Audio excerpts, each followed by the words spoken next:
Sobat Diet Kalori, bertemu kembali dengan saya Erwin Eka, founder dari dietkalori.co.id, dan di kesempatan kali ini saya akan membahas tentang apakah baik ya, ataukah diperbolehkan atau apakah ada efek sampingnya ketika kita mengganti semua makanan yang kita makan ya, yang biasa kita makan nasi, lauk pauk, sayur mayurnya itu dengan suplemen ya. Jadi banyak sekali ya yang menawarkan program diet berupa suplemen, mulai dari untuk minumannya, susunya, terus kemudian ada biskuit, ada kayak semacam bubur begitu, oats dan sebagainya dari satu produk. Saya pernah membahas ini juga gitu ya, dengan efek sampingnya.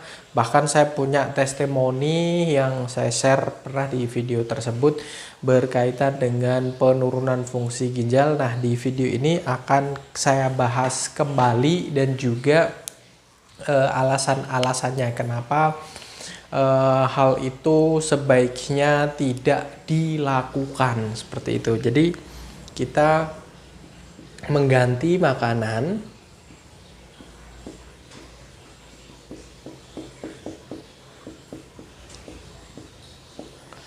dengan suplemen.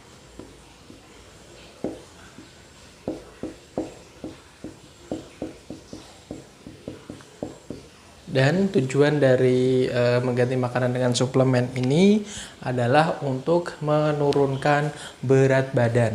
Jadi yang sebenarnya terjadi ketika kalian mengganti makanan yang biasa kalian makan, mulai dari sarapan, makan siang sampai makan malamnya dengan suplemen ini, itu sedang terjadi penurunan jumlah kalori yang masuk.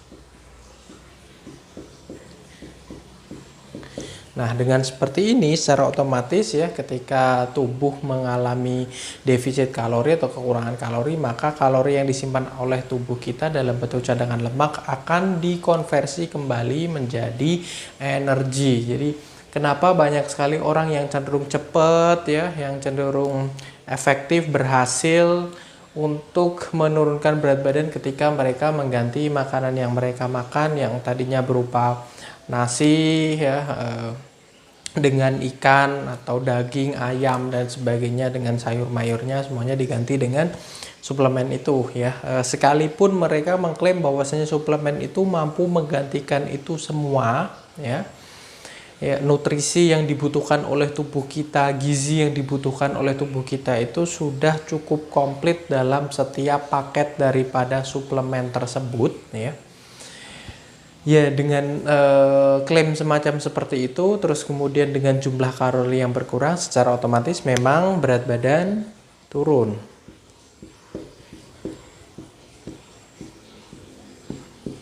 Tetapi yang perlu diperhatikan adalah kita sedari kecil ya, mulai dari makanan pendamping ASI, begitu kita diberikan makanan berupa sayuran, berupa protein yang didapat dari nabati atau tanaman atau bahkan hewani, yang dari daging atau ikan dan sebagainya, itu sudah terbiasa kita konsumsi sejak dari dulu, sejak kecil begitu.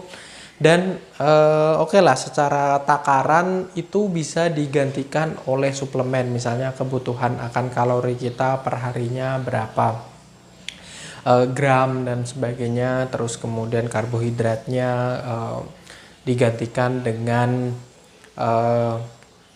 karbohidrat. Biasanya kebutuhan kita akan glukosa ya, yang memberikan suplai energi bagi tubuh kita. Itu juga bisa digantikan dari susu, biskuit, crackers, atau ya bubur semacam seperti itu, oats dan sebagainya dari produk-produk mereka ya. Tapi perlu diketahui bahwasanya produk-produk tersebut sudah mengalami sintesis ya, yang dimana dia mengalami proses yang tadinya Misalnya susu itu bahan bakunya tentu saja susu, biasanya dari sapi begitu.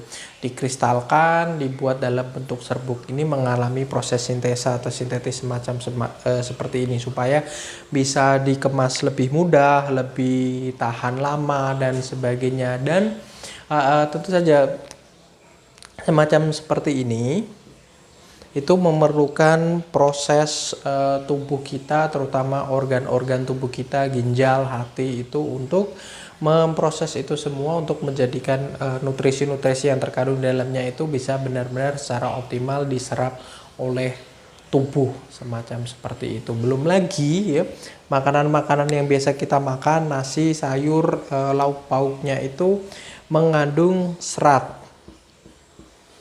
atau fiber ya. Serat ini juga terbukti sangat diperlukan oleh sistem pencernaan kita. Jika sistem pencernaan kita kurang akan serat, akan banyak sekali mengalami kondisi di mana kesehatan kita akan terganggu, sistem pencernaan kita. Banyak sekali hal-hal yang nanti efek jangka panjangnya mungkin saat ini tidak, terus kemudian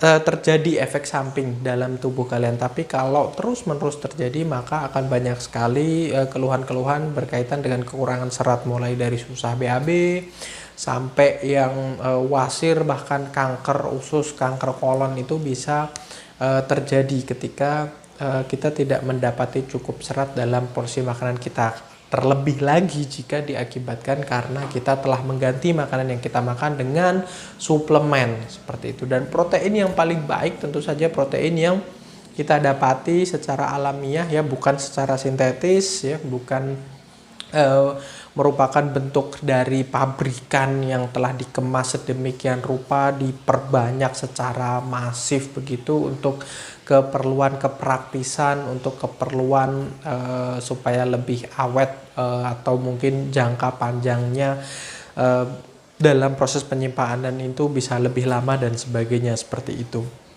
Jika memang suplemen ini bisa menggantikan ya porsi makanan dan sebagainya, tentu saja di rumah sakit itu orang tidak akan susah-susah untuk dokter misalnya ya tinggal dikasih infus, itu kan bagian dari suplemen juga, dan tidak perlu diberikan makanan, udah langsung dikasih suplemen aja lewat pembuluh darah, kan tidak seperti itu. Kalau memang benar-benar total pasien itu sangat kritis begitu ya, sampai benar-benar tidak mampu untuk mengkonsumsi makanan, baru diberikan treatment semacam seperti itu. Tapi kalau masih mampu, masih bisa, otomatis oral ya, atau memasukkan makanan melalui mulut ya sampai ke sistem pencernaan itu lebih dijadikan preferensi utama atau pilihan utama dibanding melakukan invasi atau penyuntikan melalui pembuluh darah dan sebagainya seperti itu. Dan saya sendiri ya sebagai salah satu pendiri dari Perkumpulan Herbal Nusantara juga banyak sekali mendapatkan pengalaman-pengalaman berkaitan dengan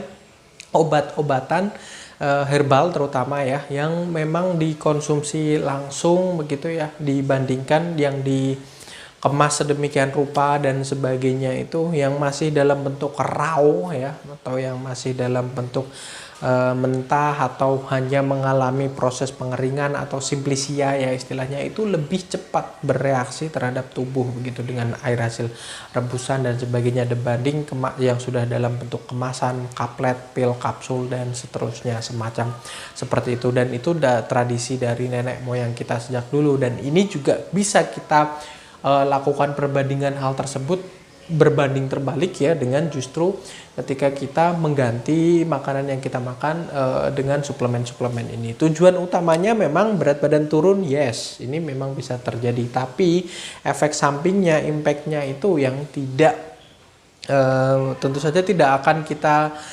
inginkan ya. Jadi kita tidak mau sesuatu hal yang buruk akan terjadi terhadap diri kita di kemudian hari. Seperti video yang pernah saya upload berkaitan dengan seseorang yang menjalani program diet semacam seperti ini, mengganti makanan yang mereka makan, bahkan sampai ada kondisi di mana dia itu mengalami penurunan fungsi ginjal semacam seperti itu. Suplemen boleh gitu ya untuk menambahkan gizi, mungkin menambahkan kalsium yang ketika kita katakanlah mengurangi menu asupan makanan kita gitu ya, karena selama ini berlebihan kita butuh lebih banyak kalsium, itu bisa didapati dari suplemen-suplemen semacam seperti itu, atau vitamin dan sebagainya.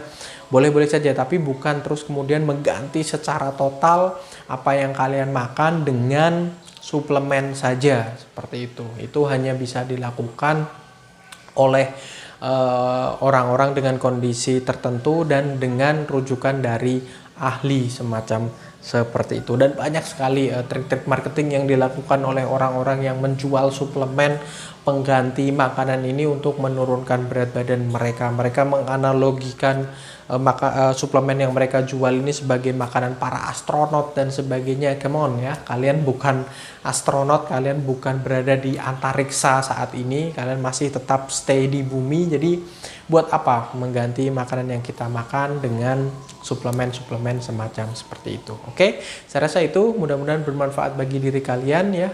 Sekali lagi, tidak perlu mengganti semua suplemen yang mengganti makanan dengan suplemen-suplemen yang banyak sekali beredar di pasaran. Kalian bisa tanpa harus mengganti itu semua, mungkin menambah beberapa suplemen nggak masalah begitu berkaitan dengan kesehatan. Kalian bisa bergabung saja dengan kami dari program dietkalori.co.id untuk tahu caranya supaya lebih efektif, lebih bisa benar-benar menurunkan berat badan kalian ya. Kunjungi saja website kami di dietkalori.co.id. Dan juga follow sosial media kami ya, yang ada di bawah ini. Ada podcast di Spotify, ada Instagram, ada Facebook juga. Dan jangan lupa like, comment, and share, serta subscribe YouTube channel ini untuk tidak ketinggalan dengan video-video kita yang bermanfaat bagi kalian semua.